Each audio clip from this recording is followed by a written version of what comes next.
right, now a little challenge. We've got a graph and we want to write an equation for it. So the graph is a parabola that opens down. It has a y-intercept of 0, -4. It has x-intercepts of -4, 0 and -1, 0. It looks like it has a vertex around -2.5, 2 point something, small value above 2. We don't know what the equation is though, so we're just going to have to work it out. Let's start with the factored form because we know that the factored form will show the x-intercepts in it. Let's start with the actual factored form formula. F of x equals a times x minus r times x minus s. All right, so my two x-intercepts are -4 and -1. That's going to change this into f of x equals a times x minus -4 times x minus -1. Let me just rewrite that so it looks a little nicer. F of x equals a times x plus 4 times x plus 1. Now if we stop there and graph that, let's go over to Desmos. F of x equals, we have this a here which we don't know, times x plus 4 times x plus 1. Now, it's not actually graphing for us yet because we don't know the value of a, but see how it says add slider a? Let's go ahead and do that. Let's add that slider a. Right now the a value is 1. If we have an a value of 1, we have the right x-intercepts, but the parabola is opening up instead of down, and we definitely do not have the right y-intercept. We have a y-intercept of 0, 4. So we need our a value to be negative, right? So I'm going to move this slider to make my a value negative. Let's try -1. At -1, I still have x-intercepts of -1 and -4. And now I have a y-intercept of 0, -4. Let's see how close that is. We needed a y-intercept, oh yeah, of 0, -4. Great, so let's just check our vertex and see if our vertex looks okay. This vertex is -2.5, 2.25. That looks like it matches our graph. So we've got the x-intercepts and the y-intercept, and the vertex looks right as well.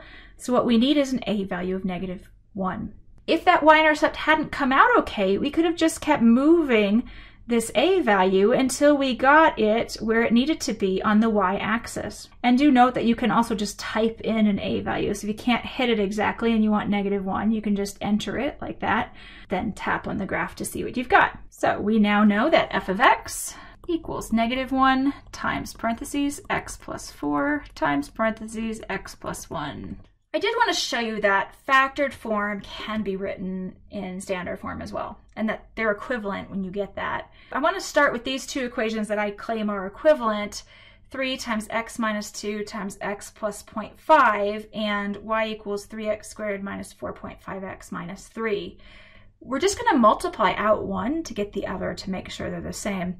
So I'm going to start with this factored form and multiply it out. Now, we could either multiply the 3 by the x minus 2 to start, or we could multiply the x minus 2 times the x plus 0.5 to start. People are generally a little bit more comfortable with multiplying the binomial parts, that is the x minus 2 times the x plus 0.5. So let's just do that part first and leave the 3 alone. So I'm going to leave the 3 in front and make a big set of parentheses here. And I'll do my binomial multiplication. So x times x gives me x squared. X times 0.5 gives me 0.5x. -2 times x gives me -2x. And -2 times 0.5 gives me -1. Simplifying in the parentheses, I've got a 3 outside the parentheses. Then x squared minus 1.5x minus 1. And then I'll multiply everything by 3. So I'll say y equals 3 times x squared, that's 3x squared. 3 times -1.5x is -4.5x. And 3 times -1 is -3. And you'll see that when we arrive there, we have that other equation that it's equivalent to. The last problem I want you to try. So I'm giving you a function f of x equals 2.7 plus 1.2x squared. And I want you to find the zeros of that algebraically. So you're going to want to start by finding the x-intercepts and then writing the zeros. And then when you're done finding it algebraically, double check it with Desmos and see if you're right.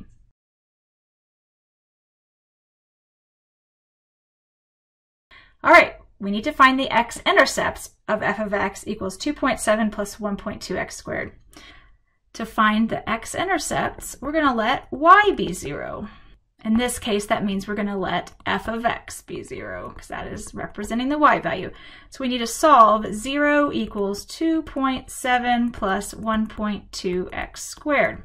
Now this is a quadratic expression that's equal to 0, so we want to use that quadratic formula. All right, we need to find a, b, and c. Well, a is the number in front of x squared, so a is 1.2. b is the number in front of x. There is no x, so b is just 0. And c is the constant sitting by itself, so c is 2.7. Let's go ahead and put it into the formula now. So we'll start with x equals. So x equals negative b, that's negative 0, plus or minus the square root. So big square root of b squared, which is 0 squared, minus 4ac, so 4 times 1.2 times 2.7. That's all over 2a, so 2 times 1.2. Okay, let's work that out.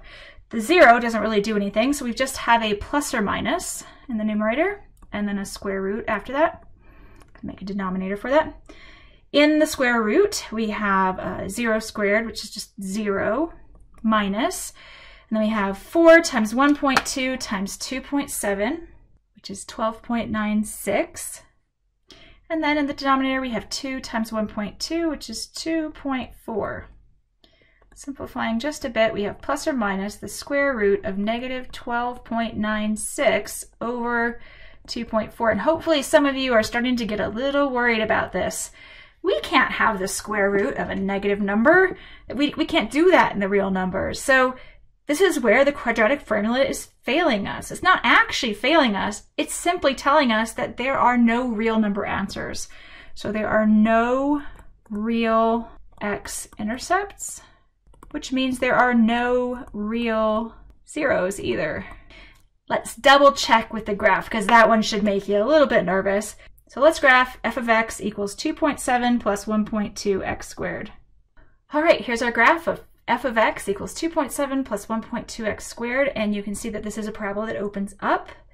Its y-intercept, which is also its vertex, is at 0, 2.7.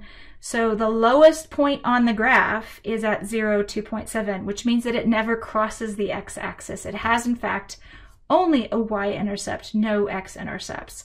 So that's what's going to happen if you run the quadratic formula on something without x-intercepts. There are no real x-intercepts, there are no real zeros, and there is no factored form for this equation. At least not in the real numbers, and that's all we're going to deal with in this class. So just to recap, we've introduced a new form called the factored form. The factored form gives us the factored form is y equals a times x minus r times x minus s, where r, 0 and s, 0 are the x-intercepts. We introduced the quadratic formula, that famous x equals negative b plus or minus the square root of b squared minus 4ac, all over 2a. So got that. We can use that to solve equations ax squared plus bx plus c equals 0. Really important that equals 0. We can use that to find the x-intercepts, to find the zeros. We can find the y-intercepts because we already knew how to do that. And just remember that if the quadratic formula fails, if the argument under the square root is negative, that just means there's no x-intercepts, no zeros.